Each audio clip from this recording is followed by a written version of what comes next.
আমি শুরুতে একটা বিষয় বলবো, সেটা হচ্ছে একটা ধর্ষক কেন 120 দিন সময় পাবে? একটা ধর্ষক কেন 120 দিন সময় পাবে? কি জন্য? আজকে এই দেশে আইন ব্যবস্থার অবনতির জন্য এত ধর্ষণ হচ্ছে। আপনারা জাস্ট একটা দুটোকে জনসম্মুখে মৃত্যুদণ্ড দিয়ে রাখেন, এই দেশে কোনো ধর্ষণ হবে না।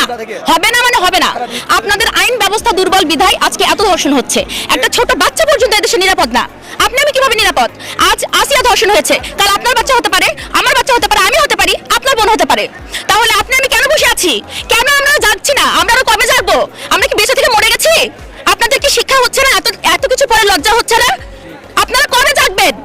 আপনাদের ঘরে কি মা বোন নাই, নাকি আপনারা নিজেদেরকে নিরাপদ মনে করছেন? আমরা কেউ নিরাপদ না, এই দেশে কোনো মানুষ নিরাপদ না। এটা আমাদের দেশের লজ্জা, আমাদের লজ্জা। আপনারা কিভাবে চুপ করে আছেন? আপনাদেরকে জাগা উচিত। আপনাদের ঘরে যদি মা বোন থেকে থাকে, নিজের মা বোনকে যদি সম্মান করে থাকেন, তাহলে এখান থেকে বেরিয়ে আসুন। এর কঠিন প্রতিবাদ করতে হবে সবাই মিলে একসাথে। ধর্ষকদের বিচার যদি আদালত না করে, আমরা নিজ দায়িত্ব করব। আদালত আমাদের উপর ছেড়ে দিক, আমরা দেখিয়ে দেব বিচার কিভাবে করতে হয়। 120 দিন কেন একটা ধর্ষক সুযোগ পাবে? সবাই পাবে কেন? কি জন্য? ওই বাচ্চাটার কি দোষ ছিল? আমরা অতি বিলম্বে এইটা আমরা যত দ্রুত সম্ভব এর বিচার চাই, সবাই চাই। We want justice! We want